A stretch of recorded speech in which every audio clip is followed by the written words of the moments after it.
At 6:12 on a Monday morning, a facilities team sees the same equipment warning it has dismissed every day for weeks. Today, though, the warning has lasted 3 times longer. By the time someone notices, the building is already dealing with the consequence. That is how alarm fatigue turns a connected building into a less informed one. Welcome to Built, Wired and Secured. I'm Alex Morgan. Today we're asking a practical question. How do you reduce the noise without hiding the signal that protects people, equipment, and business continuity? Joining me are Michael Harrington, who works in commercial property operations and risk management, and James Rogers, a facilities and reliability leader. Thanks for being here. Glad to be here. And that opening is familiar. The problem is rarely that a team has no information. The problem is that important information is delivered in the same form, through the same channel, as routine events. Right. People start recognizing the message instead of evaluating the condition. They see the same warning, acknowledge it, and move on. Then the pattern changes. And the changed pattern gets treated like the old one. That is the danger. The alert may still be arriving, but the response has become automatic.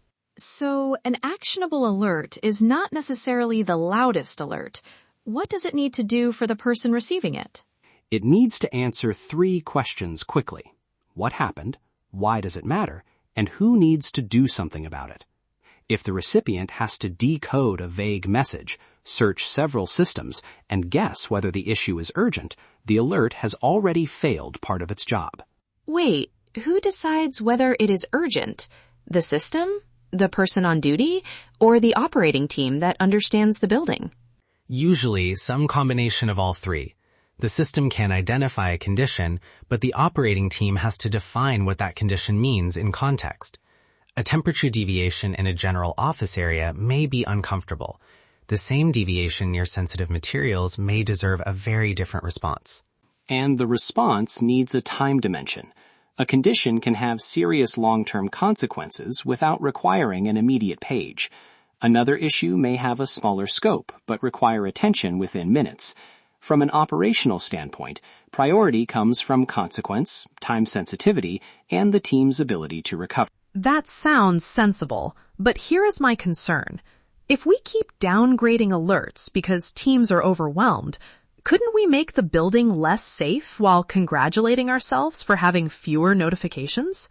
I am not sure I buy the idea that fewer notifications automatically means less safety. I would agree that careless suppression is dangerous, but indiscriminate escalation has a cost too. If every event is treated as urgent, the team cannot tell which one deserves immediate attention. What breaks if this goes down? That question matters more than the raw number of messages. Fair. So the goal is not fewer alerts at any cost. Exactly. The goal is a better separation between immediate action, scheduled attention, and information worth retaining for trend review. A nuisance alert may still contain useful evidence.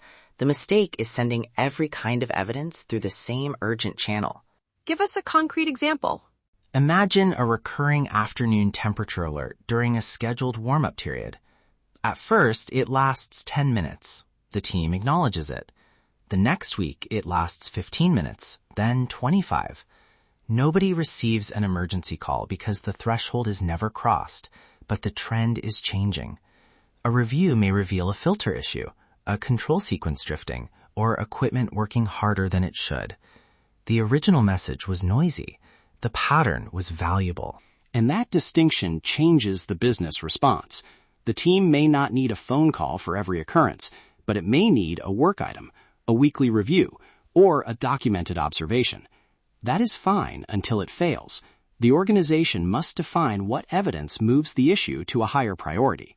So the first design decision is not keep or delete. It is where the information belongs and what decision it should trigger. Yes, reliability starts with disciplined maintenance, and alert maintenance is part of that.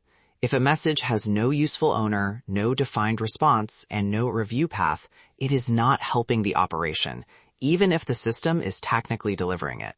Let's talk about ownership, because that is where many handoffs seem to break. Ownership has to be explicit. Who receives the alert first? Who confirms whether it is real?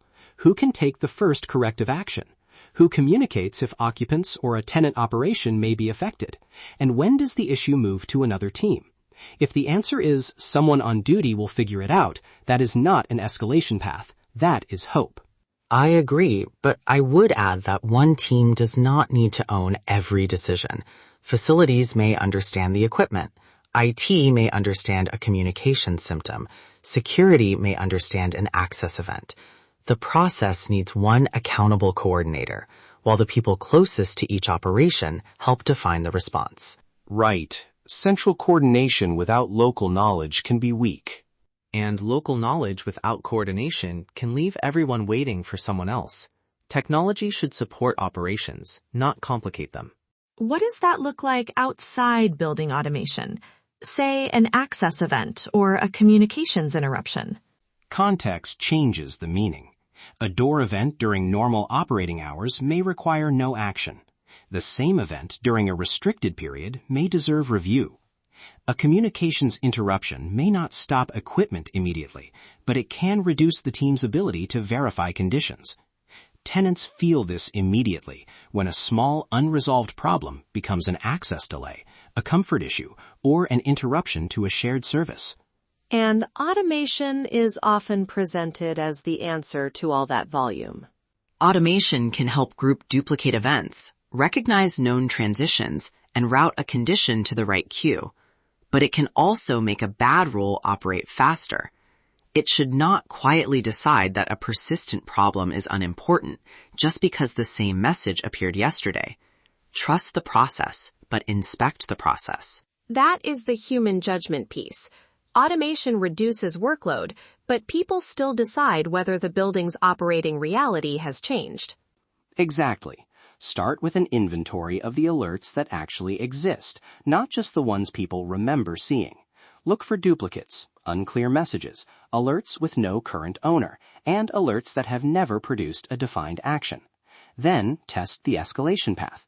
Do not assume a notification reaches the right person simply because the configuration says it should. Review the list with the people who respond in real life. They know which alerts arrive at the wrong time, which ones lack context, and which ones have become background noise. For important alerts, document 4 things: what the condition means, who owns the first response, how quickly it should be reviewed, and what closes the loop. And that review should not happen only once during commissioning. Definitely not. Review after a major equipment change, a change in occupancy, a staffing change, a significant incident, or a pattern of repeated acknowledgments. If people keep silencing the same message, that is feedback. The system and the operation are no longer aligned. And measure response quality, not just alert volume. Fewer messages can look successful while useful information is being hidden. Ask whether people understand the priority, whether ownership is clear, whether after-hours escalation works, and whether recurring issues are being resolved instead of repeatedly acknowledged. Let me turn that into 3 questions listeners can use in their next review. First, if this condition occurs, what consequence are we trying to prevent? Second, who owns the first meaningful response, and how quickly must they act? Third, how will we know this alert is still useful 6 months from now? Those questions connect the message to the operation. What breaks if this goes down? That is the question that keeps prioritization grounded. And do not confuse silence with reliability. Preventative maintenance beats emergency repairs every time. Preserve useful information, improve the priority, and give someone a clear next step. So do not ask only, how do we get fewer alerts? Ask, how do we make the right response easier? This week, choose one recurring notification and review it with the people who receive it. Does it have a clear owner? Does its threshold reflect the real consequence? Does the message help someone decide, or does it simply interrupt them? Because an alert is valuable only when the right person can understand it, trust it, and act on it. That wraps up this episode of Built, Wired, and Secured. Today we explored how to reduce alarm fatigue without losing the signals that protect people, equipment, and business continuity. If this conversation was useful, share it with a property, facilities, IT, or security leader who is reviewing how alerts reach their team. Thanks for spending a few minutes with us. Until next time, make sure the systems you're responsible for are built to last, wired with intention, and secured for the real world.